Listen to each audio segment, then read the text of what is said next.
Hello everyone, ಎಲ್ರಿಗೂ ನಮಸ್ಕಾರ. Welcome back to ಮೈಷಾ ಮಾರ್ಗ ಕನ್ನಡ ಯೂಟ್ಯೂಬ್ ಚಾನಲ್. ಸ್ನೇಹಿತರೆ, ನಾನು ಈ ಚಾನಲಲ್ಲಿ ಅಪ್ಲೋಡ್ ಮಾಡುವಂಥ ವೀಡಿಯೋಸ್ಗಳು ನಿಮ್ಗೆ ಇಷ್ಟ ಆಯಿತು ಅಂತಂದರೆ ಲೈಕ್ ಮಾಡಿ, ಕಾಮೆಂಟ್ ಮಾಡಿ, ಶೇರ್ ಮಾಡಿ ಆ್ಯಂಡ್ ಮೋರ್ ಓವರ್ ನನ್ನ ಚಾನಲ್ಗೆ ನೀವು ಸಬ್ಸ್ಕ್ರೈಬ್ ಮಾಡಿ.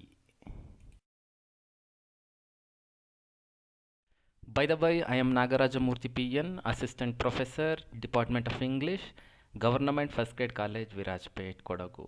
Dear friends, actually in this video lecture, I am going to speak about one of the wonderful poems written by William Wordsworth, that is Daffodils.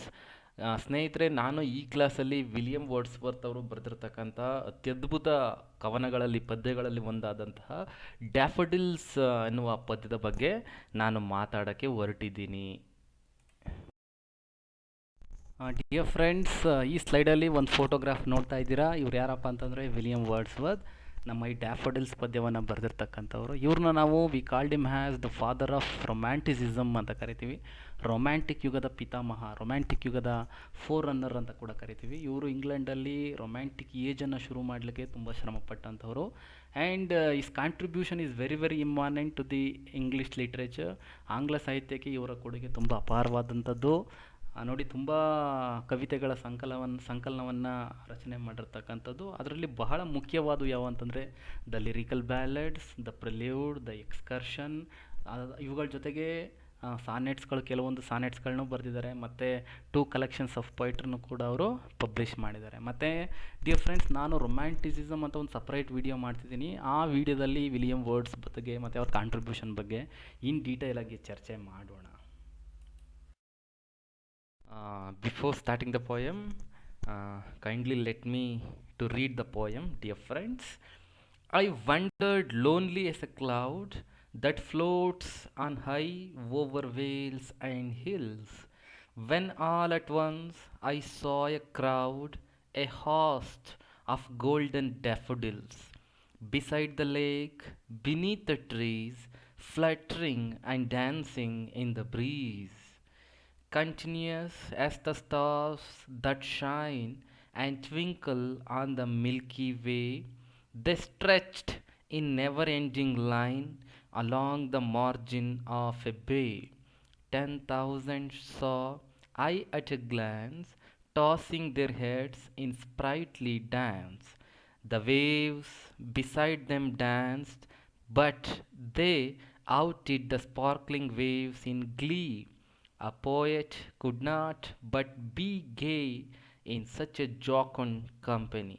I gazed and gazed, but little thought what wealth the show to me had brought.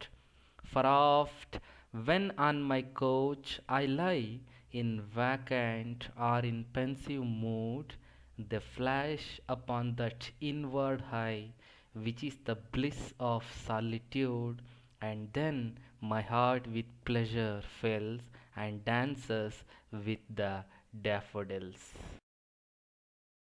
Let's take a first stanza of the poem. I wandered lonely as a cloud that floats on high over vales and hills, when all at once I saw a crowd, a host of golden daffodils, beside the lake, beneath the trees, fluttering and dancing in the breeze. Dear friends, actually you can observe the first word of the poem is I. Who is I here? I ಅಂತಂದರೆ ಇಲ್ಲಿ ಯಾರು ಅಂತಂದರೆ the speaker of the poem, the writer himself, the poet William Wordsworth himself. I ಅಂತಂದ್ರೆ ಅವರೇ ಪೋಯಮ್ನ narrate ಮಾಡ್ತಿರೋದ್ರಿಂದ ಎಲ್ಲೆಲ್ಲಿ I ಅಂತ ಬರುತ್ತೋ ಅದನ್ನು ನಾವು ವಿಲಿಯಂ ವರ್ಡ್ಸ್ವರ್ತ್ ಅಂತ ಭಾವಿಸ್ಬೇಕು. ಐ ವ್ಯಾಂಡರ್ಡ್ ಲೋನ್ಲಿ ಅಂತಂದರೆ ನೋಡಿ, you can observe the word wandered, it is in the past tense. ಆ ಎರಡನೇ ಪದ ವ್ಯಾಂಡರ್ಡ್ ಅಂತಕ್ಕಂಥದ್ದು ಪಾಸ್ಟ್ ಟೆನ್ಸಲ್ಲಿ ಇರ್ತಕ್ಕಂಥದ್ದು. ಅಂತಂದರೆ ಈ ಘಟನೆ ಇಲ್ಲಿ ಯಾವ ಇನ್ಸಿಡೆಂಟ್ ಬಗ್ಗೆ, ಯಾವ ಘಟನೆ ಬಗ್ಗೆ ಕವಿ ವಿಲಿಯಂ ವರ್ಡ್ಸ್ವರ್ತ್ ಹೇಳಕ್ಕೆ ಹೊರಟಿದ್ದಾರೋ ಇದು ಯಾವತ್ತೋ ಅಂದರೆ ಭೂತಕಾಲದಲ್ಲಿ ನಡೆದೋಗಿದೆ. ಆ ನಡೆದೋಗಿರುವಂಥ ಘಟನೆನೇ ಇವತ್ತು ನಿಮ್ಮ ಮುಂದೆ ಹೇಳ್ತಾ ಇರ್ತಕ್ಕಂಥದ್ದು. I ವ್ಯಾಂಡರ್ಡ್ lonely. ಲೋನ್ಲಿ ಅಂತಂದರೆ ಈ ವಾಸ್ ಅಲೋನ್ ಅಂತಂದರೆ without any aim, without any destination, without anything at his mind, he was wandering lonely ಅಂತ. ಸುಮ್ಮನೆ ನಾವು ಹಳ್ಳಿ ಕಡೆ ಸಾಮಾನ್ಯವಾಗಿ ಹೇಳ್ತೀವಿ, ಗೊತ್ತು ಗುರಿ ಇಲ್ಲದೇ ಸುಮ್ಮನೆ ಸುತ್ತಾಡ್ತಾ ಇದ್ದಾನೆ, ಹಲ್ದಾಡ್ತಾ ಇದ್ದಾನೆ ಅನ್ನೋ ಥರ. ಇಲ್ಲಿ ಯಾವುದೇ ಗೊತ್ತು ಗುರಿ ಇಲ್ಲದೇ ಕವಿ ವಿಲಿಯಂ ವರ್ಡ್ಸ್ವರ್ತ್ ಅವರು ಅಲ್ದಾಡ್ತಾ ಇರ್ತಕ್ಕಂಥದ್ದು. ಅವರ ಅಲದಾಟವನ್ನು ಯಾವುದು ಹೋಲಿಸಿದ್ದಾರೆ ನೋಡಿ, has A cloud that floats on high over Wales and hill. ಈ ಆಕಾಶದಲ್ಲಿ ವೇಲ್ಸ್ ಅಂತಂದರೆ ವ್ಯಾಲೀಸ್, ವ್ಯಾಲೀಸ್ ಅಂದರೆ ಕಣಿವೆಗಳು, ನದಿಗಳು, ಕಣಿವೆಗಳು. ಹಿಲ್ಸ್ ಅಂತಂದರೆ ಬೆಟ್ಟ ಗುಡ್ಡಗಳು, ಮೌಂಟೇನ್ಸ್ಗಳು. ಈ ಆಕಾಶದಲ್ಲಿ ಈ ಮೋಡಗಳು ಹೇಗೆ ಗೊತ್ತು ಗುರಿ ಇಲ್ದೇನೋ ತೇಲ್ತಾ ಇರ್ತವೋ, ಗೊತ್ತು ಗುರಿ ಇಲ್ದೇನೋ ಚಲಿಸ್ತಾ ಇರ್ತವೋ, ಅದೇ ರೀತಿ ವಿಲಿಯಂ ವರ್ಡ್ಸ್ವರ್ತ್ ಅವರು ಗೊತ್ತು ಗುರಿ ಇಲ್ದೇ ತನ್ನಷ್ಟಕ್ಕೆ ತಾನೇ ಎಲ್ಲೆಲ್ಲೋ ಹೋಗ್ತಾ ಇದ್ದಾರೆ. ಎಲ್ಲೆಲ್ಲಿ ದಾರಿ ಕಾಣುತ್ತೆ ಅಲ್ಲಲ್ಲಿಗೆ ಆ ಕಡೆಗೆ ಈ ಕಡೆಗೆ ಹೋಗ್ತಾ ಇರುವಂಥದ್ದು. ಡಿಯರ್ ಫ್ರೆಂಡ್ಸ್, ನಾವು ಫಸ್ಟ್ 2 ಲೈನ್ಸಲ್ಲಿ ಫಿಗರ್ ಆಫ್ ಸ್ಪೀಚ್ ಸಿಮಿಲಿಯನ್ ಅಬ್ಸರ್ವ್ ಮಾಡಿ ನೋಡಿ. The poet William Wordsworth compare himself to a cloud. ಆಕಾಶದಲ್ಲಿ ತೇಲ್ತಾ ಇದೆಯಲ್ಲ ಮೋಡ, ಯಾವುದೇ ಡೈರೆಕ್ಷನ್ ಇಲ್ಲದೆ, ಯಾವುದೇ ಗೊತ್ತು ಗುರಿ ಇಲ್ಲದೆ ತನ್ನಷ್ಟಕ್ಕೆ ತಾನೇ ಇಷ್ಟ ಬಂದ ಹಾಗೆ ಚಲಿಸ್ತಾ ಇದೆಯಲ್ಲ, ಆ ಮೋಡಕ್ಕೆ ಕವಿ ತನ್ನನ್ನು ತಾನು ಹೋಲಿಕೆ ಮಾಡ್ಕೊಂಡಿರುವಂಥದ್ದು, ತನ್ನನ್ನು ತಾನು ಹೋಲಿಸ್ಕೊಂಡಿರುವಂಥದ್ದು. ಆ ಕವಿ ಭೂಮಿ ಮೇಲೆ ನಡ್ಕೊಂಡು ಹೋಗ್ತಾ ಇದ್ದಾನೆ. ಯಾವುದೇ ಗೊತ್ತು ಗುರಿ ಇಲ್ಲ, ಎಲ್ಲಿ ಹೋಗಬೇಕು ಅನ್ನೋ ಆಶಾಭಾವನೆ ಇಲ್ಲ, ಏನಂದ್ರೆ ಏನೂ ಇಲ್ಲ. ಈ ಕಡೆ ದಾರಿ ಕಾಣ್ತಾ ಇತ್ತೋ ಆ ಕಡೆ ನಡ್ಕೊಂಡು ಹೋಗ್ತಾ ಇದ್ದಾನೆ. ಯಾವ ರೀತಿ ನಡ್ಕೊಂಡು ಹೋಗ್ತಾ ಇದ್ದಾನೆ? ಆ ಆಕಾಶದಲ್ಲಿ ಗಾಳಿಯ ರಭಸಕ್ಕೆ, ಗಾಳಿಯ ವೇಗಕ್ಕೆ ಮೋಡಗಳು ಹೇಗೆ ಚಲಿಸುತ್ತೋ ಅದೇ ರೀತಿ ಕೆಳಗಡೆ ಭೂಮಿಯ ಮೇಲೆ ಅವನು ಕವಿ ಚಲಿಸ್ತಾ ಇರ್ತಕ್ಕಂಥದ್ದು. ಆ ಚಲಿಸ್ತಾ ಏನಾಗ್ತದೆ, ಹೋಗ್ತಾ ಏನಾಗ್ತದೆ ಅಂತಂದರೆ ನೋಡೋಣ. When all at once I saw A crowd. ಕವಿ ನಡ್ಕೊಂಡು ಹೋಗ್ತಾ ಇದ್ದ, ಎಲ್ಲಿಗೆ ಹೋಗ್ತಿದ್ದೀನಿ ಅಂತ ಅವನಿಗೂ ಗೊತ್ತಿಲ್ಲ, ಬಹುಶಃ ವಿಲಿಯಂ ವರ್ಡ್ಸ್ವರ್ತ್ಗೂ ಗೊತ್ತಿಲ್ಲ ನಾನು ಎಲ್ಲಿಗೆ ಹೋಗ್ತಾ ಇದ್ದೀನಿ, ಯಾವ ಕಡೆ ಹೋಗ್ತಾ ಇದ್ದೀನಿ, ಏನಿದೆ ನನ್ನ ಮನಸ್ಸಲ್ಲಿ ಅಂತ ಕವಿಗೂ ಗೊತ್ತಿಲ್ಲ ಅಂತ ಅನಿಸುತ್ತೆ. ಸುಮ್ಮನೆ ನಡ್ಕೊಂಡು ಹೋಗ್ತಾ ಇದ್ದಾನೆ. ಹೋಗ್ತಾ ಇರ್ಬೇಕಾದ್ರೆ ಆಲ್ ಆಫ್ ಎ ಸಡನ್ ಈ ಸಾಯ ಕ್ರೌಡ್, ಏನೋ ಒಂದು ಗುಂಪಿತ್ತು, ಬಟ್ ಏನಂತ ಗೊತ್ತಿಲ್ಲ. ಆ ಗುಂಪನ್ನು ಸಡನ್ನಾಗಿ ನೋಡ್ದ. A host of golden daffodils. A host ಅಂತಂದರೆ ಲಾರ್ಜ್ ನಂಬರ್ ಅಂತ, ಸಿಕ್ಕಾಬಟ್ಟೆ, 1-2 ಸಿಕ್ಕಾಬಟ್ಟೆ, 100,000 ಲಕ್ಷಗಟ್ಟಲೆ ಇರತಕ್ಕಂಥದ್ದು. ಏನು ಅದು ಅಂತಂದರೆ ಆಫ್ ಗೋಲ್ಡನ್ ಡ್ಯಾಫೋಡಿಲ್ಸ್. ಡ್ಯಾಫೋಡಿಲ್ಸ್ ಅಂತಂದರೆ it is a kind of flower you can see in England. ಅದು ನಮ್ಮ ದೇಶದಲ್ಲಿ ಬಹುಶಃ ಇಲ್ಲ ಅಂತ ಅನಿಸುತ್ತೆ, ಅದು ಇಂಗ್ಲೆಂಡಲ್ಲಿ ಇರತಕ್ಕಂಥದ್ದು. ಡ್ಯಾಫೋಡಿಲ್ಸ್ ಅಂತಂದರೆ ಒಂದು ಹೂವು, ಅದೊಂದು ಹೂವು. ಗೋಲ್ಡನ್ ಡ್ಯಾಫೋಡಿಲ್ಸ್ ಅಂತಂದರೆ ಆ ಹೂವಿನ ಬಣ್ಣ, ಡ್ಯಾಫೋಡಿಲ್ಸ್ ಇದೆಯಲ್ಲ, ಆ ಡ್ಯಾಫೋಡಿಲ್ಸ್ ಹೂವಿನ ಬಣ್ಣ ಆ ಗೋಲ್ಡ್ ಕಲರ್ದು ಅಂತಕ್ಕಂಥದ್ದು. ಅವನಲ್ಲೋ ಒಂದು ಕಡೆ ನಡ್ಕೊಂಡು ಹೋಗ್ತಾ ಇದ್ದ. ಆ ನಡ್ಕೊಂಡು ಹೋಗ್ತಾ ಇರ್ಬೇಕಾದ್ರೆ ಒಂದು ದೊಡ್ಡ ಗುಂಪೇ ಇತ್ತು. ಆ ಗುಂಪು ಯಾವುದಪ್ಪ ಅಂತಂದರೆ ಈ ಡ್ಯಾಫೋಡಿಲ್ಸ್ ಹೂವಿನದ್ದು. ಆ ಸಿಕ್ಕಾಬಟ್ಟೆ ನಡ್ಕೊಂಡು ಹೋಗ್ತಾ ಇರ್ಬೇಕಾದ್ರೆ ಇಲ್ಲೋ ಒಂದು ಕಡೆ ಸಿಕ್ಕಾಬಟ್ಟೆ ಸಾವಿರಾರು ಸಂಖ್ಯೆಯಲ್ಲಿ, 100,000 ಸಂಖ್ಯೆಯಲ್ಲಿ, ಲಕ್ಷಾಂತರ ಸಂಖ್ಯೆಯಲ್ಲಿ ಒಂದು ದೊಡ್ಡ ಡ್ಯಾಫೋಡಿಲ್ಸ್ ಹೂಗಳ ಗುಂಪೇ ಇತ್ತು. ಆ ಹೂವಿನ ಗುಂಪನ್ನು, ಆ ಹೂವಿನ ರಾಶಿಯನ್ನು ಅವ್ನು ನಡ್ಕೊಂಡು ಹೋಗ್ಬೇಕಾದ್ರೆ ಕವಿ ವಿಲಿಯಂ ವರ್ಡ್ಸ್ವರ್ತ್ ನೋಡಿದ್ರು ಅಂತಕ್ಕಂಥದ್ದು. ಎಲ್ಲಿ ನೋಡ್ದ ಅಂತಂದರೆ ಬಿಸೈಡ್ ದ ಲೇಕ್. ಬಹುಶಃ ಅವ್ನು ಎಲ್ಲಿ ನಡ್ಕೊಂಡು ಹೋಗ್ತಿದ್ದ ಅಂತಂದರೆ ಬಹುಶಃ ಈ ವಾಸ್ ವ್ಯಾಂಡ್ರಿಂಗ್ ಬಿಸೈಡ್ ದ ಲೇಕ್. ಅಲ್ಲಿ ಒಂದು ದೊಡ್ಡ ನದಿ ಇತ್ತು, ಒಂದು ಸರೋವರ ಇತ್ತು ಅನ್ಸನ್ಸೆ. ಆ ಸರೋವರದ ಪಕ್ಕದಲ್ಲಿ ಅವ್ನು ನಡ್ಕೊಂಡು ಹೋಗ್ತಾ ಇದ್ದ. ನಡ್ಕೊಂಡು ಹೋಗ್ತಾ ಇರಬೇಕಾದ್ರೆ ಆ ಸಾವಿರಾರು ಸಂಖ್ಯೆ, ಲಕ್ಷಾಂತರ ಸಂಖ್ಯೆಯಲ್ಲಿ ಇರ್ತಕ್ಕಂಥ ಡ್ಯಾಫೋಡಿಲ್ಸ್ ಹೂಗಳ ಹಿಂಡನ್ನು, ಆ ಡ್ಯಾಫೋಡಿಲ್ಸ್ ಹೂಗಳ ಗುಂಪನ್ನು ಆ ಕವಿ ನೋಡ್ದ. ಎಲ್ಲಿ ನೋಡ್ದ ಅಂತಂದರೆ ಆ ಕಣಿವೆಯ ಪಕ್ಕದಲ್ಲಿ, ಆ ಸರೋವರದ ಪಕ್ಕದಲ್ಲಿ, ಆ ನದಿಯ ಪಕ್ಕದಲ್ಲಿ, ಅಂದರೆ ನದಿ ತೀರ ಅಂತ ಹೇಳ್ತೀವಲ್ಲ, ಬ್ಯಾಂಕ್ಸ್ ಆಫ್ ದಿ ರಿವರ್ ಅಂತೀವಲ್ಲ, ಆ ನದಿಯ ದಂಡೆಯಲ್ಲಿ ಆ ಹೂಗಳು ತುಂಬ ಚೆನ್ನಾಗಿ ಹರಳಿ ನಿಂತಿತ್ತು. ಆ ಹರಳಿ ನಿಂತಿರ್ತಕ್ಕಂಥ ಹೂವಿನ ಗುಂಪನ್ನು ಆ ಕವಿಯಲ್ಲಿ ನೋಡ್ದ. ಬೆನಿತ್ ದ ಟ್ರೀ.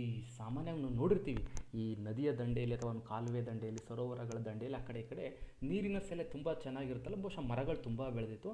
ಆ ಮರಗಳ ಕೆಳಗಡೆ, ಆ ನದಿಯ ಪಕ್ಕದಲ್ಲಿ, ಆ ನದಿಯ ದಡದಲ್ಲಿ ಈ ಹೂಗಳು ತುಂಬ ಚೆನ್ನಾಗಿ ಹರಳಿ ನಿಂತಿತ್ತು. ಎಲ್ಲ ಜನಗಳನ್ನ ಆಕರ್ಷಣೆ ಮಾಡ್ತಾಯಿತ್ತು. ಅದನ್ನು ನೋಡಿದ ತಕ್ಷಣ he was completely enchanted. The poet William Wordsworth was completely attracted by the beauty of daffodils, golden daffodils, and fluttering and dancing in the breeze ಅಂತಂದರೆ ಹೇಳಿ ಕೇಳಿ ಒಂದು ದೊಡ್ಡ ನದಿ ಇದೆ, ಸರೋವರ ಇದೆ, ಸಿಕ್ಕಾಬಟ್ಟೆ ತಂಪಾದ ಗಾಳಿ ಬೀಸ್ತಾ ಇದೆ. ಆ ಗಾಳಿ ಮಧುರವಾಗಿ ತಣ್ಣನೆ ಬೀಸ್ತಾ ಇದೆ. ಆ ಗಾಳಿ ಬೀಸ್ತಿದೆಯಲ್ಲ, ಆ ಗಾಳಿ ಬೀಸ್ತಾ ಇರುವಂಥ ರಭಸಕ್ಕೆ, ವೇಗಕ್ಕೆ, ಒತ್ತಡಕ್ಕೆ ಫ್ಲಟ್ರಿಂಗ್ ಅಂತಂದರೆ ಆ ಕಡೆ ಹೊರಳಾಡುವಂಥದ್ದು. ಡ್ಯಾನ್ಸಿಂಗ್ ಅಂತಂದರೆ ಕುಣಿಯೋದು, ನಿಮಗೆ ಗೊತ್ತಲ್ಲ. ಗಾಳಿಯ ರಭಸಕ್ಕೆ, ಆ ತಂಗಾಳಿಯ ರಭಸಕ್ಕೆ ಆ ಡ್ಯಾಫೋಡಿಲ್ಸ್ ಹೂವಿನ ಗಿಡ ಆ ಕಡೆ ಈ ಕಡೆ ಒಯ್ದಾಡ್ತಾ ಇತ್ತು, ಆ ಕಡೆ ಈ ಕಡೆ ತೂಗಾಡ್ತಾ ಇತ್ತು. ಆ ತೂಗಾಡ್ತಾ ಇರುವಂಥ ಡ್ಯಾಫೋಡಿಲ್ಸ್ ಗಿಡಗಳು ಆ ಕವಿಯ ಕಣ್ಣಿಗೆ ಹೇಗೆ ಕಾಣಿಸ್ತಿತ್ತು ಅಂತಂದರೆ ಡ್ಯಾನ್ಸ್ ಮಾಡೋ ರೀತಿ ಕಾಣ್ತಿತ್ತು. ಬಹುಶಃ ಆ ಡ್ಯಾಫೋಡಿಲ್ಸ್ ಹೂಗಳು ಡ್ಯಾನ್ಸ್ ಮಾಡ್ತಾ ಇದೆಯೇನೋ ಅನ್ನೋ ಥರ ಆ ಕವಿಗೆ ಕಾಣ್ತಾ ಇತ್ತು.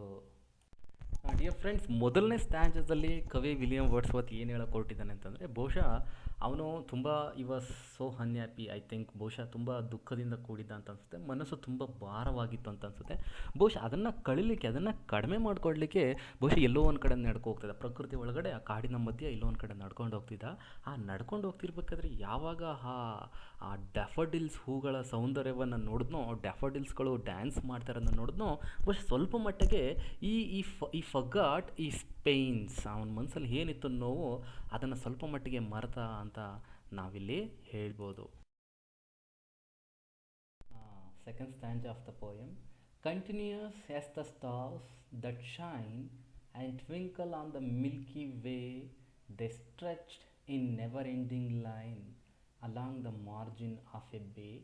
10,000 saw I at a glance, tossing their heads in sprightly dance. Dear friends, ನೋಡಿ ಇಲ್ಲಿ ಎರಡನೇ ಸ್ಟ್ಯಾನ್ಸದಲ್ಲಿ ಏನು ಹೇಳಕ್ಕೆ ಕೊಟ್ಟಿದ್ದಾನೆ ಕವಿ ವಿಲಿಯಂ ವರ್ಡ್ಸ್ ಅಂತಂತಂದರೆ, ಹಿಯರ್ ನಾನು ಆಗಲೇ ಹೇಳಿದೆ, I told in the first stanza he was moving alone ಅಂತ, ಹಿ ವಾಸ್ ವ್ಯಾಂಡ್ರಿಂಗ್ ಅಲೋನ್. ಅವನು ಏಕಾಂಗಿ ನಡ್ಕೊಂಡು ಹೊರಟಿದ್ದ ಎಲ್ಲೋ ಒಂದು ಕಡೆ. ಆ ನಡ್ಕೊಂಡು ಹೊರಡ್ತಿರ್ಬೇಕಾದ್ರೆ ಬಹುಶಃ he was wandering on the bank of a lake, bank of the river ಅಂತ ಅಂದ್ಕೊಂಡು ಆ ಹೋಗ್ತಾ ಇರಬೇಕಾದ್ರೆ he had a look at the group of flowers, daffodils. ಆ ಡ್ಯಾಫೋಡಿಲ್ಸ್ ಹೂಗಳನ್ನ ನೋಡ್ದ. ಆ ಡ್ಯಾಫೋಡಿಲ್ಸ್ ಹೂಗಳನ್ನ ನೋಡ್ತಿದ್ದಂಗೆ ಬಹುಶಃ ಸಮ್ಹೌ ಈ ಫೀಲ್ಸ್ ಹ್ಯಾಪಿ ಅಂತ ಅನಿಸುತ್ತೆ. I was attracted by the beauty of golden daffodil. ಆ ಹೂಗಳ ಸೌಂದರ್ಯ ನೋಡಿ ಅವನು ಅಲ್ಲೇ ನಿಂತ್ಕೊಂಡ. ಆ ಹೂಗಳನ್ನ ಸೌಂದರ್ಯ ನೋಡೋ ತನಕ ಈ ವಾಸ್ ಕೀಪ್ ಮೂವಿಂಗ್, ಈ ವಾಸ್ ಕೀಪ್ ವಾಂಡ್ರಿಂಗ್. ಎಲ್ಲ ಗುತ್ತು ಗುರು ಇಲ್ದೇ ನಡ್ಕೊಂಡು ಹೋಗ್ತಾ ಇದ್ದ. ಯಾವಾಗ ಆ ಹೂಗಳ ಸೌಂದರ್ಯವನ್ನು ನೋಡಿದ್ನೋ, ಆ ಹೂಗಳನ್ನ ನೋಡಿದ್ನೋ, ಅವನು ಅಲ್ಲೇ ನಿಂತ್ಕೊಂಡ.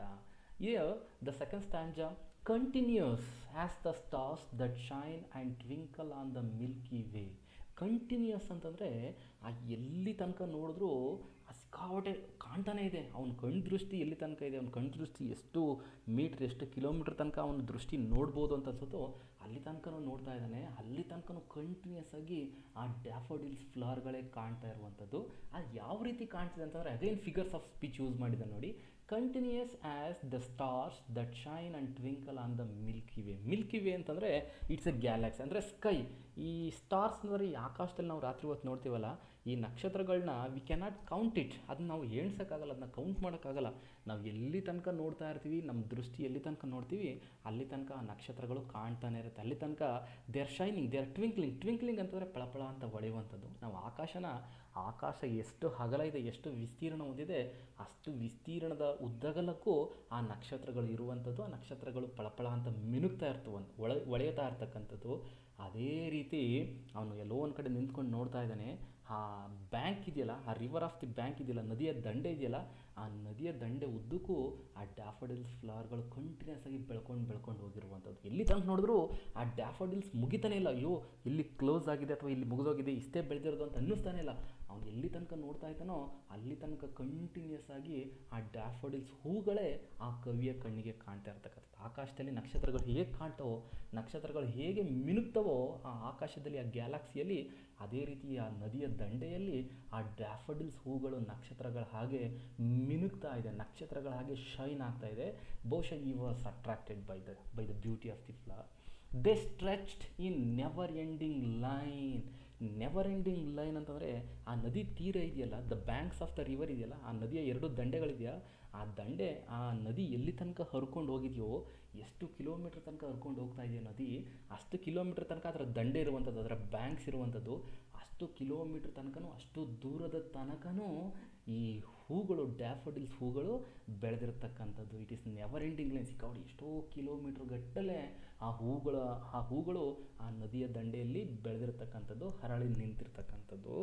Along the margin of a bay. Margin ಅಂತಂದರೆ ಬ್ಯಾಂಕ್ಸ್ ಅಂತ, ಆ ನದಿಯ ದಂಡೆ. ಬೇ ಅಂತಂದರೆ ನದಿ, ಸರೋವರ, ಲೇಕ್ ಅಂತಕ್ಕಂಥದ್ದು.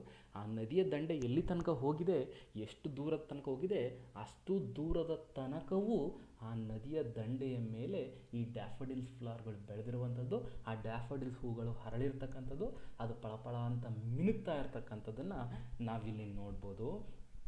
10,000 saw I at a glance. 10,000 ಅಂತಂದರೆ ಸುಮಾರು ಇಲ್ಲಿ ಕವಿ 10,000 ಅಂದರೆ ಇಟ್ ಇಸ್ ನಾಟ್ ಎಕ್ಸಾಕ್ಟ್ಲಿ 10,000 ಅಂತ. ಆ 10,000 ಅಂದರೆ ನೀವೇನು ಅವ್ರು ಕವಿ ಲೆಕ್ಕ ಹಾಕಕ್ಕೆ ಹೋಗಿದ್ರ ಅಂತ ಕೇಳಿಬಿಡಿ ದಯವಿಟ್ಟು. ಈ 10,000 ಅಂದರೆ it is A number of it is N approximate number ಅಂತ. 10,000 ಅಂತಂದರೆ it may be 10 lakhs, it may be 10 crores ಅಂದರೆ ಇಟ್ ಈಸ್ ಅನ್ಕೌಂಟಬಲ್. ಅದನ್ನು ಕೌಂಟ್ ಮಾಡ್ಲಿಕ್ಕೆ ಆಗೋದಿಲ್ಲ. ಅಷ್ಟೊಂದು ನಾನು ನೋಡ್ದೆ, ಆ ಎಷ್ಟೊಂದು ಹೂಗಳಾದ ನದಿಯ ದಂಡೆ ಮೇಲೆ ಬೆಳೆದಿದೆ ಅಂತಂದರೆ it is innumerable, we can infinity, ಅದನ್ನು ಕೌಂಟ್ ಮಾಡೋಕ್ಕೆ ಸಾಧ್ಯ ಇಲ್ಲ. ಅಷ್ಟೊಂದು ಹೂಗಳು ಆ ನದಿಯ ದಂಡೆ ಮೇಲೆ ಬೆಳೆದ. ಒಂದು ಕಡೆ ನೋಡ್ತು ಅಂತಂದರೆ ಒಂದು ಗುಂಪು, ಇನ್ನೊಂದು ಕಡೆ ನೋಡ್ತು ಅಂದರೆ ಇನ್ನೊಂದು ಗುಂಪು, ಎಕ್ಕಡೆ ನೋಡಿದ್ರೂ ಆ ಡ್ಯಾಫಡಿಲ್ಸ್ ಹೂಗಳ ಗುಂಪು ಆ ಕವಿಯ ಕಣ್ಣಿಗೆ ಇಲ್ಲಿ ಕಾಣ್ತಾ ಇರ್ತಕ್ಕಂಥದ್ದು. Tossing their heads in sprightly dance. Tossing ಅಂತಂದರೆ ಮೂವಿಂಗ್ ಅಂತ ನಾನು ಆಗಲೇ ಹೇಳಿದೆ. In the previous stanza last ಲೈನಲ್ಲಿ ಹೇಳಿದೆ. ಏನಪ್ಪ ಅಂತಂದರೆ ಆ ನದಿ ಸರೋವರದೆ ಅಂತಂದರೆ ಆ ಪ್ರಕೃತಿಯ ನಡುವೆ ಗಾಳಿ ಬೀಸ್ತಾನೆ ಇದೆ. ನದಿ ಇರೋದ್ರಿಂದ ಗಾಳಿ ತಂಪಾದ ಗಾಳಿ ಬೀಸ್ತಾ ಇದೆ. ಆ ತಂಪಾದ ಗಾಳಿಗೆ ಈ ಗಿಡಗಳಿದೆಯಲ್ಲ, ಡ್ಯಾಫೋಡಿಲ್ಸ್ ಗಿಡಗಳಿದೆಯಲ್ಲ, ಸಣ್ಣ ಸಣ್ಣ ಬಳ್ಳಿಗಳಿದೆಯಲ್ಲ, ಸಣ್ಣ ಸಣ್ಣ ಬಳ್ಳಿಗಳು it is moving to and fro ಅಂತಂದರೆ ಬಳಕ್ತಾ ಇದೆ, ಆ ಕಡೆ ಒಯ್ದಾಡ್ತಾ ಇದೆ, ಆ ಕಡೆ ಓಲಾಡ್ತಾ ಇದೆ. ಆ ಕಡೆ ಓಲಾಡ್ತಾ ಇರಬೇಕಾದ್ರೆ ಗಿಡಗಳು ಆ ಕಡೆ ಓಲಾಡ್ತಾ ಇರಬೇಕಾದ್ರೆ ಆಟೋಮ್ಯಾಟಿಕಲಿ ಆ ತುದಿಯಲ್ಲಿರುವಂಥ ಡ್ಯಾಫೋಡಿಲ್ ಫ್ಲವರ್ಗಳು ಡ್ಯಾನ್ಸ್ ಮಾಡೋ ರೀತಿ ಕಣ್ಣಿಗೆ ಕಾಣ್ತಾ ಇದೆ. ಅಂದರೆ ಎಷ್ಟು ಸುಂದರವಾಗಿ ಆ ಹೂವನ್ನು ವರ್ಣಿಸಿದ್ದಾನೆ ಕವಿ ಅಂತಂದರೆ, ಆ ಗಾಳಿಗೆ ಹೂಗಳು ಆ ಕಡೆ ಒಯ್ದಾಡ್ತಾ ಇರುವಂಥದ್ದು ಈ ಕವಿಯ ಕಣ್ಣಿಗೆ ನಿಜಕ್ಕೂ ಹೇಗೆ ಕಾಣ್ತಿದೆ ಅಂತಂದರೆ, ಅಯ್ಯೋ ಆ ಡ್ಯಾಫೋಡಿಲ್ಸ್ ಹೂಗಳು ತುಂಬ ಖುಷಿ ಅಂತ, with delight they are dancing, ಕುಣಿತಾ ಇದೆ. ಎಷ್ಟು ಅಂತಂದರೆ ಇಲ್ಲಿ ಇನ್ನೊಂದೇನಪ್ಪ ಅರ್ಥ ಮಾಡ್ಕೋಬೋದು ಅಂತಂದರೆ, ಒಂದು ಆ ಪೊಯೆಟು ಅಲೋನಾಗಿ ಏಕಾಂತವಾಗಿ ಕಾಡಿನ ಮಧ್ಯೆ ನಡ್ಕೊಂಡು ಹೋಗ್ತಾ ಇದೆ. ಯಾಕೆ ನಡ್ಕೊಂಡು ಹೋಗ್ತಿದೆ ಅಂತಂದರೆ, first of all was alone. ಬಹುಶಃ ಅವ್ನ ಮನಸ್ಸಲ್ಲಿ ಏನೋ ನೋವಿರಬೇಕು, ಏನೋ ದುಃಖ ತುಂಬ್ಕೊಂಡಿರ್ಬೇಕು. ಅದನ್ನು ಸ್ವಲ್ಪ ಮಟ್ಟಿಗೆ ಕಡಿಮೆ ಮಾಡ್ಕೊಳ್ಳಿಕ್ಕೆ ನಡ್ಕೊಂಡು ಹೋಗ್ತಾ ಇದ್ದ. ಆದರೆ ಇನ್ನೊಂದು ಕಡೆ ಡ್ಯಾಫೋಡಿಲ್ಸ್ ಫ್ಲವರ್ಗಳಿಗೆ ದುಃಖ ಅಂತಂದರೆ ಏನು ಅಂತಲೇ ಗೊತ್ತಿಲ್ಲ. ಇವತ್ತು ಬೆಳಗ್ಗೆ ಹುಟ್ಟಿ ಸಂಜೆ ಸಾಯುವಂಥ ಫ್ಲವರ್ಗಳು ದುಃಖ ಅಂದರೆ ಏನೂ ಗೊತ್ತಿಲ್ಲ. ಅವು ಎಷ್ಟು ಗಂಟೆ ಅವು ಜೀವಂತವಾಗಿರ್ತಾವೋ ಅಷ್ಟು ಗಂಟೆಗಳ ಕಾಲ ತಾವು ಖುಷಿಯಾಗಿರುವಂಥದ್ದು, ಬೇರೆಯವ್ರಿಗೂ ಖುಷಿ ಪಡಿಸುವಂಥದ್ದು. ಆದರೆ ಇಲ್ಲಿ ಮನಸ್ಸಲ್ಲಿ ಆದರೆ ಕವಿ ಏನು ಯೋಚನೆ ಮಾಡ್ತಿದ್ದಾನೆ ಅಂತಂದರೆ, ಆ ಹೂಗಳು ಒಂದು ದಿನ ಇರುವಂಥ ಹೂಗಳು ಇಷ್ಟೊಂದು ಖುಷಿಯಾಗಿರ್ಬೇಕಾದ್ರೆ ನಾವ್ಯಾಕೆ ಇಷ್ಟೊಂದು ದುಃಖದಿಂದ ಕೂಡಿದ್ದು, ನಾವ್ಯಾಕೆ ಖುಷಿ ಇಲ್ಲ ಅನ್ನೋ ಭಾವನೆ ಅವನ ಮನಸ್ಸಲ್ಲಿ ಬಂದಿರ್ಬೋದು. ಆ ತುಂಬ ಸಂತೋಷವಾಗಿ ಇರುವಂಥ ಹೂಗಳನ್ನು ಹಾಗೇ ಕವಿ ನೋಡ್ತಾ ಅಲ್ಲೇ ನಿಂತ್ಬಿಟ್ಟು, ಅಂದರೆ ಮನಸ್ಸಲ್ಲಿ ಏನೇನೋ ಆಲೋಚನೆಗಳು ಅವನ ಮನಸ್ಸಿಗೆ ಬರ್ತಾ ಇದೆ. ಯಾವಾಗ ಈ ಹೂವನ್ನ ಅವನ ಕಣ್ಣಿಂದ ನೋಡಿದ್ನೋ ಆವಾಗ ಎಷ್ಟೆಲ್ಲ ಆಲೋಚನೆಗಳು ಅವನ ಮನಸ್ಸಲ್ಲಿ ನಾವ್ಯಾಕೆ ಈ ಹೂಗಳ ರೀತಿ ಖುಷಿಯಾಗಿಲ್ಲ ಅನ್ನೋ ಆಲೋಚನೆ ಕೂಡ ಅವನ ಮನಸ್ಸಲ್ಲಿ ಬಂದಿರಬಹುದು. Third stanza of the poem. The waves beside them danced, but they outdid the sparkling waves in glee. A poet could not but be gay in such a jocund company.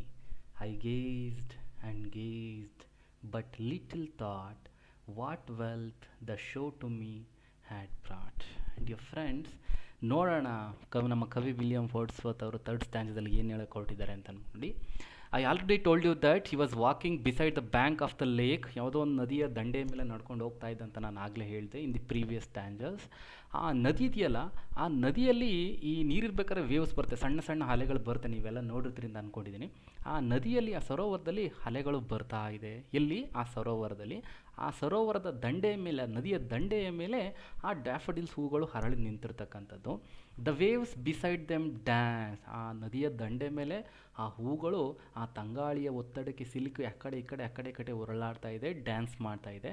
ಆ ಪಕ್ಕದಲ್ಲಿರುವ ನದಿಯಲ್ಲಿ ಅಲೆಗಳು ಸಣ್ಣ ಸಣ್ಣ ಅಲೆಗಳು ಎದ್ದೇಳ್ತಾ ಇದೆ, ಬಹುಶಃ ಗಾಳಿಯ ರಭಸಕ್ಕಿರಬೇಕು. But they outdid the sparkling waves in glee.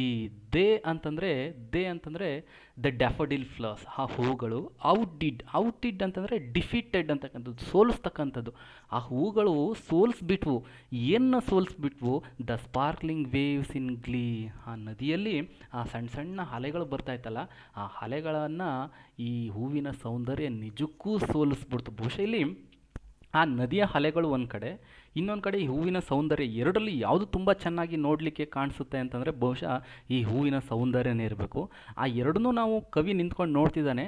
ಆ ಎರಡರಲ್ಲೂ ಯಾವುದು ತುಂಬ ಸುಂದರವಾಗಿ ಕಾಣ್ತಿದೆ ಕವಿಯ ಕಣ್ಣಿಗೆ ಅಂತಂದರೆ ಬಹುಶಃ the beauty of the daffodil flower, ಆ ಹೂವಿನ ಸೌಂದರ್ಯನೇ ಜಾಸ್ತಿ ಅಂತ ಇವನಿಗೆ ಅನ್ನಿಸ್ತಾ ಇದೆ. A poet could not but be gay in such a jocund company. Yes, I already told you that he was in sad mode. ಅವ್ನು ನಿಜವಾಗ್ಲೂ ಅವ್ನ ಮನಸ್ಸಲ್ಲಿ ಸಿಕ್ಕಾಪಟ್ಟೆ ನೋವಿತ್ತು, ತುಂಬ ಪೇನ್ ಇತ್ತು, ತುಂಬ ದುಃಖದಿಂದ ಕೂಡಿತ್ತು ಆ ಮನಸ್ಸು. ಆದರೆ at a moment when he had a look at the daffodils flower, he forgotten himself, he forgotten the entire world and even his pains also. ಅವ್ನು ನಿಜವಾಗ್ಲೂ ದುಃಖದಿಂದ ಕೂಡಿದ, ಅಯ್ಯೋ ಈ ಪ್ರಪಂಚನೇ ಬೇಡ, ಈ ಜೀವನನೇ ಬೇಡ ಅಂತ ಅನ್ನಿಸ್ಬಿಟ್ಟಿತ್ತು ಅವನಿಗೆ. ಆದರೆ ಯಾವ ಕ್ಷಣದಲ್ಲಿ ಆ ಹೂಗಳನ್ನು ನೋಡಿದ್ನೋ, ಆ ಹೂವಿನ ಸೌಂದರ್ಯವನ್ನು ಗಮನಿಸಿದ್ನೋ, ಬಹುಶಃ ಮತ್ತೆ ಇವನು ಸಂತೋಷದಿಂದ ಆ ನೋವನ್ನು ಅನುಭವಿಸ್ಲಿಕ್ಕೆ ಅವನು ರೆಡಿ ಇರಲಿಲ್ಲ. ಆ ಕ್ಷಣ ಇಡೀ ಪ್ರಪಂಚವನ್ನೇ ತನ್ನಕ್ಕೆ ತಾನೇ ಮೈ ಮರೆತು, ತನ್ನೆಲ್ಲ ನೋವುಗಳನ್ನು ಮರೆತು ಆ ಹೂಗಳನ್ನ ನೋಡ್ತಾ ನಿಂತ್ಬಿಟ್ಟು. ಅಂದರೆ ಇಷ್ಟೋ ತನಕ ಈ ವಾಸ್ ಅಲೋನ್. ನಾನು ಆಗಲೇ ಹೇಳಿದೆ ಪದ್ಯದ at the beginning of the poem, from the beginning of the poem until now he was alone, there was nobody else along with him. ಅವನ ಜೊತೆ ಯಾರೂ ಇರಲಿಲ್ಲ, ಅವನು ಏಕಾಂಗಿಯಾಗಿದ್ದ. ಆದರೆ ಈ ಕ್ಷಣದಿಂದ ಈ ವಾಸ್ ಅಕಂಪನೀಡ್ ಬೈ ದ ಗೋಲ್ಡನ್ ಡ್ಯಾಫಡಿಲ್ಸ್. ಈಗ ಅವನಿಗೊಬ್ಬ ಜೊತೆಗಾರ ಸಿಕ್ಕಿದ್ದಾನೆ, ಅವನಿಗೊಂದು ಕಂಪನಿ ಸಿಕ್ಕಿದೆ. ಆ ಜೊತೆಗಾರ ಯಾರಪ್ಪ ಅಂತಂದರೆ ದ ಗೋಲ್ಡನ್ ಡ್ಯಾಫಡಿಲ್ಸ್, ಆ ಹೂವುಗಳು, ಆ ಡ್ಯಾಫಡಿಲ್ಸ್ ಹೂಗಳು.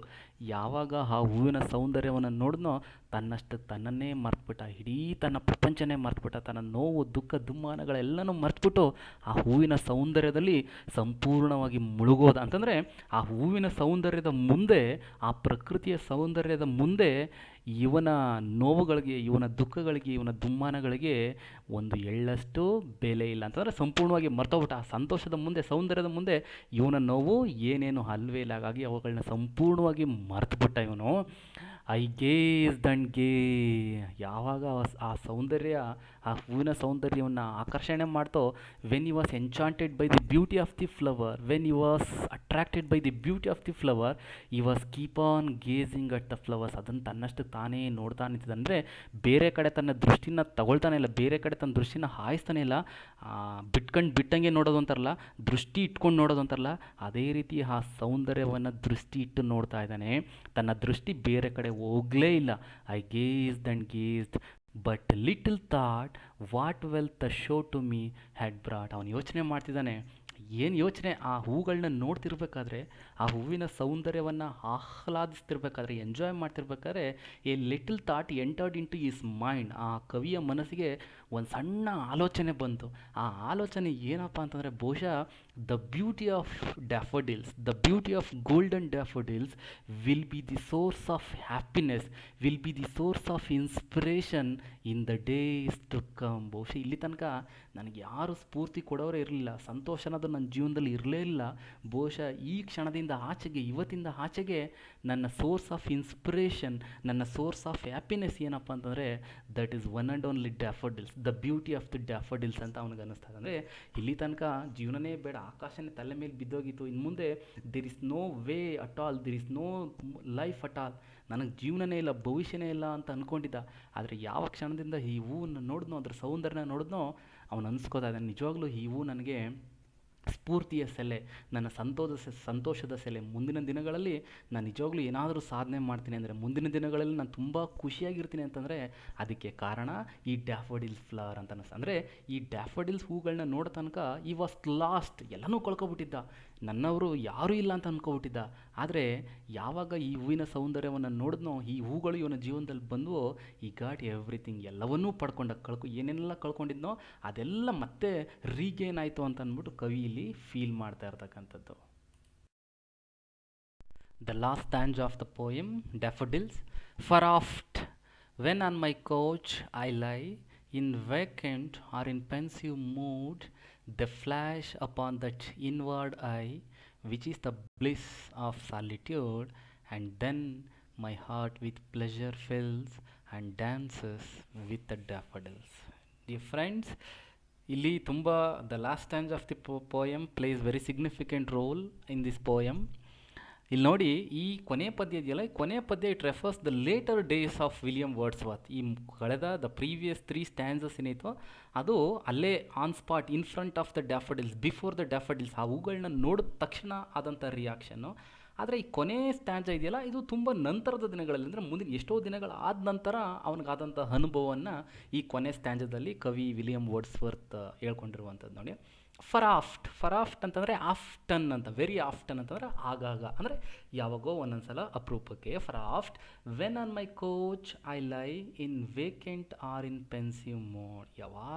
ಯಾವಾಗಲಾದರೂ ಒಂದ್ಸಲಿ ತುಂಬ ಬೇಸರ ಆದಾಗ, ತುಂಬ ವೇಕೆಂಟ್, ತುಂಬ ಖಾಲಿ ಖಾಲಿ ಅಂತ ಅನಿಸ್ದಾಗ, ತುಂಬ ಏನಾದ್ರು ಯೋಚನೆ ಮಾಡ್ತಾ ವೆನ್ ಈ ವಾಸ್ ಲೈ ಆನ್ ಇಸ್ ಕೋಚ್ ಅಂತಂದರೆ ಮಂಚ, ಅವ್ನ ಬೆಡ್ ಮೇಲೆ ಯಾವಾಗಲಾದ್ರೂ ಹಿಂಗೆ ಏನಾದ್ರು ಚಿಂತೆ ಮಾಡ್ತಾ, ಏನಾದರೂ ಯೋಚನೆ ಮಾಡ್ತಾ, ಅಯ್ಯೋ ಏನಾದ್ರು ಬೇಸರ ಆಯಿತು ಅಂತ ಅವ್ನ ಮಂಚದ ಮೇಲೆ ಮಲ್ಕೊಂಡು ಯೋಚನೆ ಆಡ್ತಿರ್ಬೇಕಾದ್ರೆ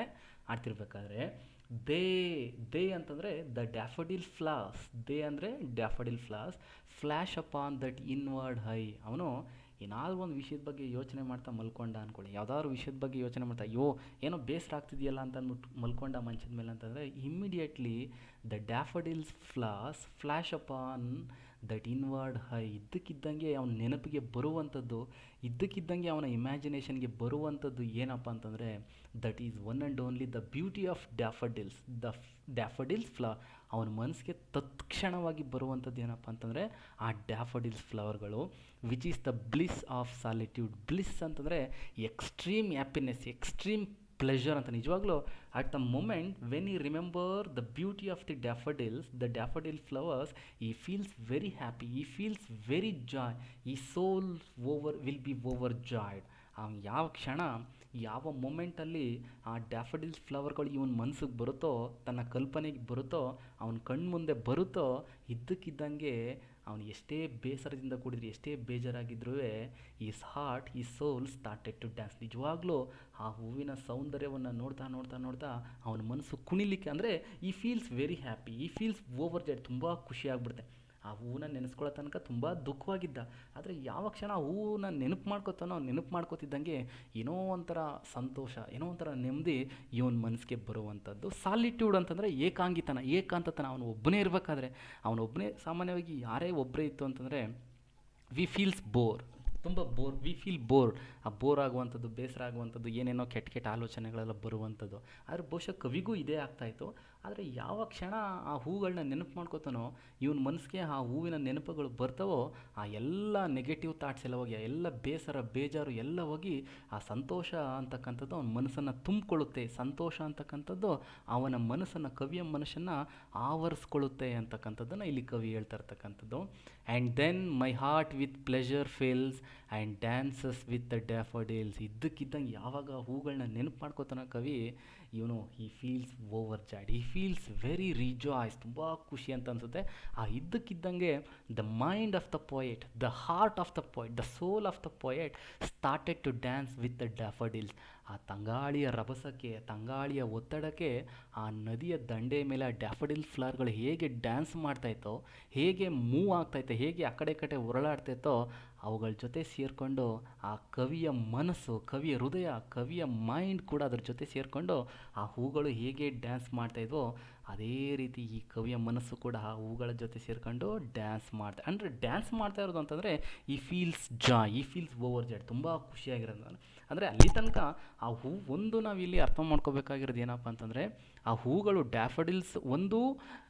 ಡ್ಯಾಫೋಡಿಲ್ಸ್ ಹೂಗಳನ್ನ ನೋಡೋಕ್ಕಿಂತ ಮುಂಚೆ ಹೌ ಹಿ ವಾಸ್, ಪೊಯೆಟ್ ಕವಿ ಹೇಗಿದ್ದ, ಅವನ ಪರಿಸ್ಥಿತಿ ಹೇಗಿತ್ತು.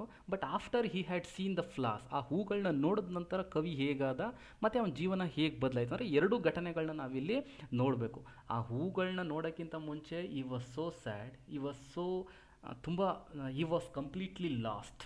ಏನೋ he had no ambition, he had no aim at all. ಅವನ ಜೀವನದಲ್ಲಿ ಯಾವುದೇ ಗುರಿಗಳಿರಲಿಲ್ಲ, ಯಾವುದೇ ಒಂದು ಗೋಲ್ ಇರಲಿಲ್ಲ, ಕಂಪ್ಲೀಟಾಗಿ ಲಾಸ್ಟ್ ಆಗಿಬಿಟ್ಟಿದ್ದ. ಎಲ್ಲಿ ತನಕ ಆ ಹೂಗಳನ್ನ ನೋಡೋ ತನಕ. ಅದೇ ಆ ಹೂಗಳನ್ನ ನೋಡಿದ್ಮೇಲೆ ಅಂತಂದರೆ ಎವ್ರಿಥಿಂಗ್ ವಾಸ್ ರೀಗೈನ್ಡ್. ಅವನು ಏನೇನು ಕಳ್ಕೊಂಡಿದ್ದ ಅಂತ ಅನಿಸ್ತು ಅದೆಲ್ಲ ಬಂತು. ಖುಷಿ ಅಂತಕ್ಕಂಥದ್ದು ಅವನ ಜೀವನದಲ್ಲಿ ಇರಲೇ ಇಲ್ಲ. ಆ ಹೂಗಳನ್ನ ನೋಡಿದ್ಮೇಲೆ ಮತ್ತೆ ದ ಹ್ಯಾಪಿನೆಸ್ ವಾಸ್ ರೀಸ್ಟೋರ್ಡ್. ಮತ್ತೆ ತನ್ನನ್ನು ತಾನು ಸೇರಿಸ್ಕೋತ. ಅಂತಂದರೆ ಆ ಮುಂಚೆ ತುಂಬ ದುಃಖಿತನಾಗಿದ್ದ, ಆ ನಂತರದಲ್ಲಿ ತುಂಬ ಖುಷಿಯಾಗಿತ್ತು. ಆ ಹೂಗಳ ಜೊತೆ ತನ್ಮಯ ಆಗೋಯ್ತು. ಇವನ ಮನಸ್ಸು ಆ ಹೂಗಳ ಜೊತೆ ಕಂಪ್ಲೀಟಾಗಿ ಮಿಕ್ಸಪ್ ಆಗಿಬಿಡ್ತು. ಅಲ್ಲಿ ಇಷ್ಟು ದಿನಗಳ ತನಕ ಅಲೋನ್ ಅಂತ ಫೀಲ್ ಮಾಡ್ಕೋತಿದ್ದ, ನಾನು ಏಕಾಂಗಿ, ನಾನು ಒಬ್ಬಂಟಿ ಅಂತ ಯೋಚನೆ ಮಾಡ್ತಿದ್ದ. ಆದರೆ ಯಾವಾಗ ಆ ಡ್ಯಾಫೋಡಿಲ್ಸ್ ಫ್ಲವರ್ನ ನೋಡಿದ್ರೋ ನೋಡಿದ್ನೋ he was not alone, he was always accompanied by the beauty of daffodil. ಯಾವಾಗಲೂ ಆ ಹೂಗಳ ಸೌಂದರ್ಯ, ಆ ಹೂಗಳ ನೆನಪು, ಆ ಹೂಗಳ ಮೆಮೊರೀಸ್ ಇವನ ಜೊತೆನೇ ಇರುತ್ತೆ. ಹಾಗಾಗಿ ಈಗ ನವ್ ಅಟ್ ಪ್ರೆಸೆಂಟ್ ಈ ಈಸ್ ನಾಟ್ ಅಲೋನ್, ಅವನು ಏಕಾಂಗಿ ಎಲ್ಲ, ಏಕಾಂಗಿ ಇಲ್ವಲ್ಲ. ಯಾವಾಗಲೂ ಅವನು ಎಲ್ಲೋದ್ರು ಎಲ್ಲಿ ಬರಲು ಆ ಹೂವಿನ ನೆನಪುಗಳು ಸದಾ ಇವನ ಜೊತೆ ಇರುತ್ತೆ. He always recollect, he always remembering the beauty of the daffodils. Dear friends, the analysis of the poem Daffodils is over now. Actually, in fact, I analyzed this poem as per my point of view, according to my point of view, and I hope you will like this video and you will accept it. And I thank you very much for watching this video. And if you like this video, please like, comment, and share more. Subscribe to my Maisha Marga Kannada YouTube channel. Thank you. Have a good day. Again, see you later.